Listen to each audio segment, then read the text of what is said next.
मेरा नाम मुकेश राठौर है। मैं शुरू से पतंग का कारोबार कर रहा हूँ। ये कारोबार 70 साल से चल रहा है। हमारे पिताजी करते थे पहले। पतंग बनाने की शुरुआत ये है कि हमारे पापा जी और चाचा जी थे, वो क्या लूट के लाते थे पहले पतंग ला के लूट के इकट्ठी करते थे अपने घर पर ला के बनाने के लिए, और हमारे दादाजी थे वो उनको बेच देते थे। तो परेशान हो गए लूट के पतंग को, तो बेचने लगी पतंग अपनी ज़्यादा। तो फिर हमारे दादाजी बाहर गए लेने के लिए बरेली, वहाँ से लेके आए पतंगे, फिर यहाँ चालू करी बेचना अपन ने शुरू से ही।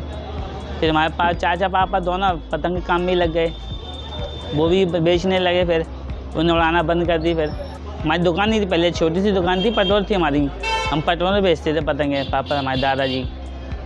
उसके बाद फिर मैंने धीरे धीरे पतंग बाजार से लाना चालू किया बाहर से। हमारे दादाजी लाते थे, पापा जी बेचते थे, हमारे चाचा जी पापा जी दोनों बेचते थे। अब उसके बाद हमारे पहले एक ही दुकान थी, अब 4 दुकानें हो गई हमारी, 3 यहाँ हैं और 2 बड़ापुर पे हैं। देखिए मैं छोटा सा बच्चा, मैं था 8 साल का, जब मैं दुकान पे आता था तब मेरे को अच्छा लगता दुकान में बैठना। पतंग खूब बेचती थी मेरी, वहाँ पापा बेचते थे तो मुझे अच्छा लगता था। और ये पतंग पहले चलती थी 10 पैसे, 20 पैसे, 30 पैसे ही चलती थी। उसके बाद फिर 1 रुपये की हुई, 2 रुपये की हुई, 3 की हुई, 5 की हुई। फिर उससे बढ़ती गई पतंग अपनी महंगाई के चक्कर में, रेट भी बढ़ते गए पतंग में। अब 10 रुपये 20 रुपये तक की पतंग हो गई है, कम से कम 50 तक की पतंग है, 5 से लेके 50 तक की पतंग है अपने पास। बताइए सबसे महंगा मांझा कौन सा है आपके यहाँ? सबसे महंगा वाला मंजा जो है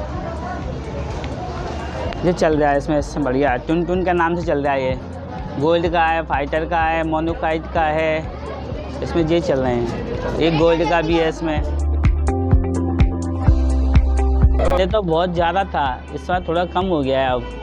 नहीं पहले क्या बड़े लोग उड़ाते थे, अब तो सिर्फ बच्चों का काम रह गया है। पहले क्या है कागज़ की पतंग हम खुद बनाते थे, वही चलती थी। अब जो पन्नी की चालू हो गई हैं।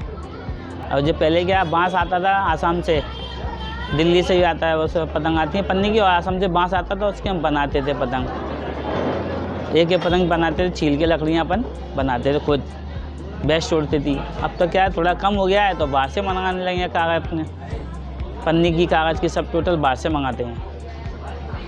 एक पतंग को बनने कितना टाइम लगता है? अब वो बनाने वाला तो घंटा भी लगा ले, हमको 5 मिनट लगते हैं बनाने में। हम जी समझ लो दिन भर में ये क्या पतंग बनाते हैं रोज़ कागज़ की। अब तो क्या बंद हो गई हैं, पहले हम 1000 पतंग रोज़ बनाते थे।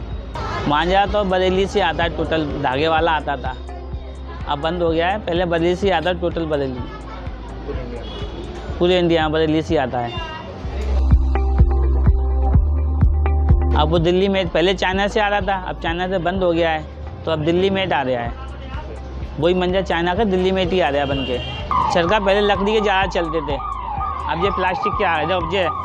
ये पहले आता था, अब ये कम हो गया है, अब प्लास्टिक के चल रहे हैं इसमें। ये फाइबर आ गया है इसमें, ये चलने लगे हैं अब। इससे बड़ा भी आता है, 80 वाला है, 100 वाला है, 150 वाला है, ये 40 वाला है।